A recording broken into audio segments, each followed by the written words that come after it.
In the grand marble streets of ancient Rome, beneath the togas and temples, lay secrets soaked in blood and superstition. This was a world where emperors were gods, omens ruled decisions, and the line between piety and horror blurred in ways you wouldn't believe. Today, we step into the shadows of Roman history to uncover 3 rituals so strange, so spine-chilling. They'll make you question how far a civilization will go to please its gods or control its people. This is not the Rome you learn about in school. Ritual 1, the human sacrifice of the Vestal Virgins. Let's start with the Vestal Virgins, Rome's most sacred women. Chosen as little girls, they were taken from their families and sworn to 30 years of chastity. In return, they were treated like priestesses of divine fire, guardians of the hearth of Rome itself. But if one of them broke her vow, Rome didn't just scold her. It buried her alive.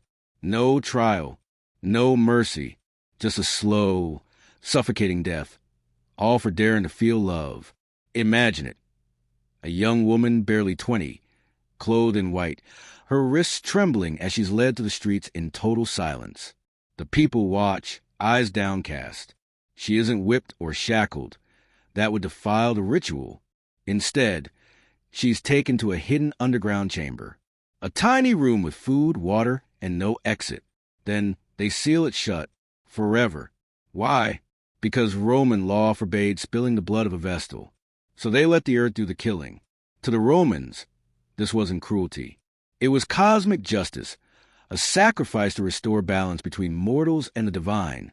But behind that solemn tradition was a terrifying message: obey or vanish.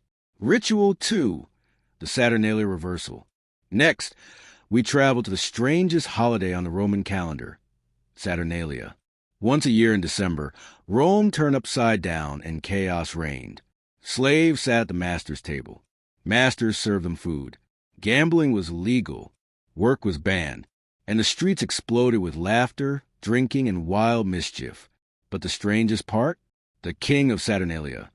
This wasn't an emperor or a noble. No, they picked a peasant. A fool. Sometimes even a slave. He was crowned with mock garlands, wrapped in fine clothes, and worshipped for days like a false god. But when the festival ended, so did his life. Historians argue, was it always symbolic? Or were some of these kings actually sacrificed? Because in early versions of Saturnalia, this mock ruler was treated just like the ancient scapegoats, praised, fattened, then offered to gods to cleanse a people's sins. A man celebrated, crowned, and killed, all in the name of fun. Ritual 3, the Devotio. This wasn't a punishment or a festival. It was a battlefield ritual of ultimate willing death. Picture this. Rome is losing. The enemy pushes forward. Panic sets in. Then a Roman general raises his hand to the heavens.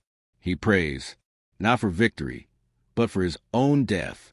He vows to sacrifice himself, body and soul, to the gods of the underworld. Not just die, but drag the enemy down with him.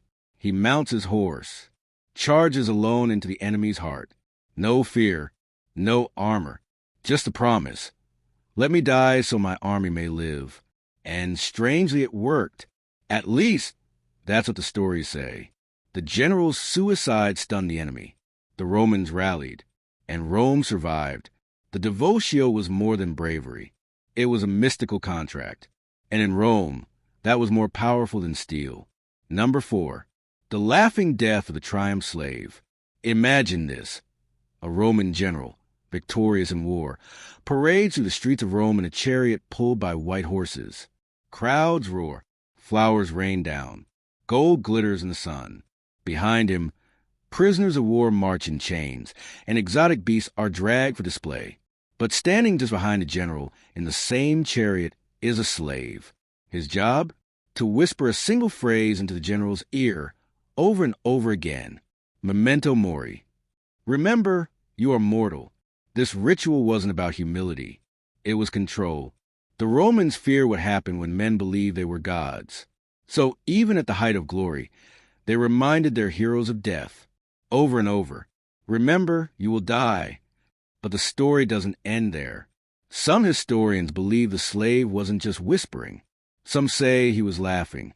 A cruel, quiet, mocking laugh, meant to remind the general that the crowd's cheers would one day fade, that his fame would rot on the ground, that even the greatest triumph ends in a tomb. The general couldn't turn or strike the slave. That laugh, that whisper, was part of the ritual.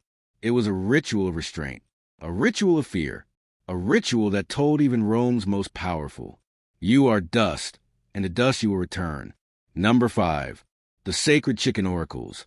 When poultry predicted war, before swords clashed and armies marched, Roman generals turned to chickens. Yes, sacred chickens.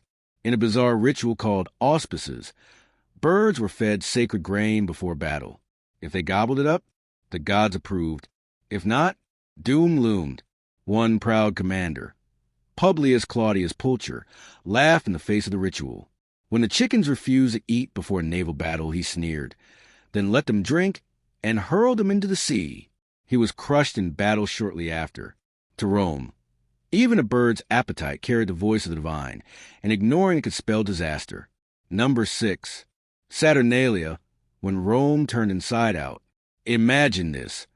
Slaves lounging like emperors while their masters served them wine.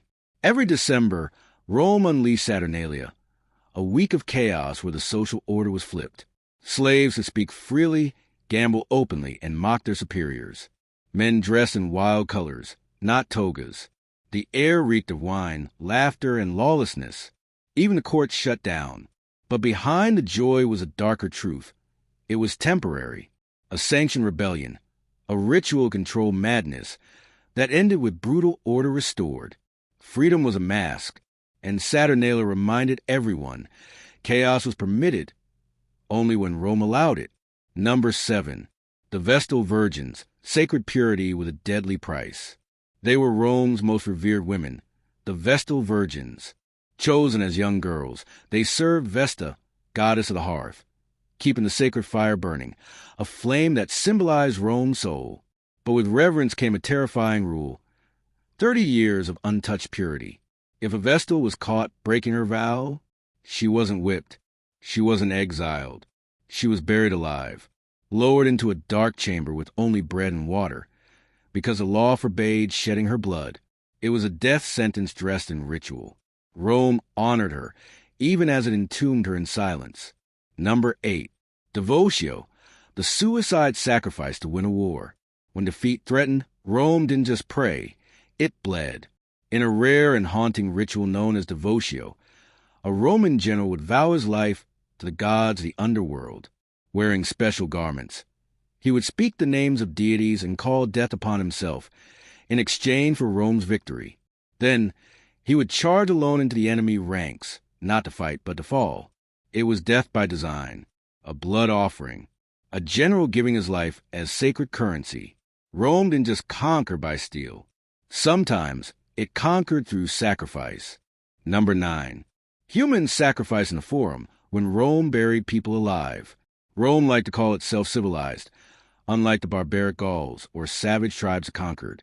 But when fear gripped the Republic after the catastrophic defeat at Cannae in 216 BCE, desperation overruled morality.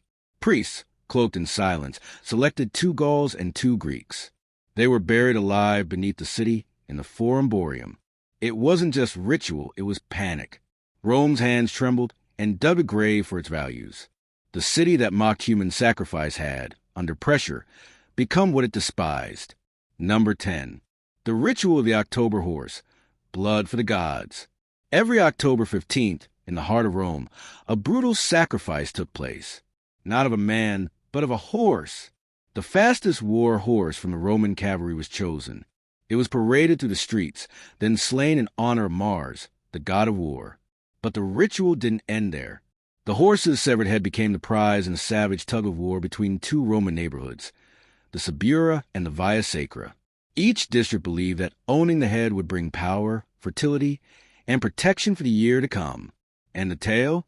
It was rushed to the king's residence, where its blood was allowed to drip on the sacred hearth, a brutal blessing for the state. In a city that worshipped control, this was pure chaos. Blood, muscle, superstition, all in the name of keeping Rome strong. Rome was powerful, but beneath its marble gods and disciplined legions lay rituals soaked in blood, fear, and belief. These bizarre practices weren't just tradition. They were windows into the Roman soul, a culture that feared the gods as much as it revered them. They remind us that what seems civilized can be stranger and darker than we'd ever imagine.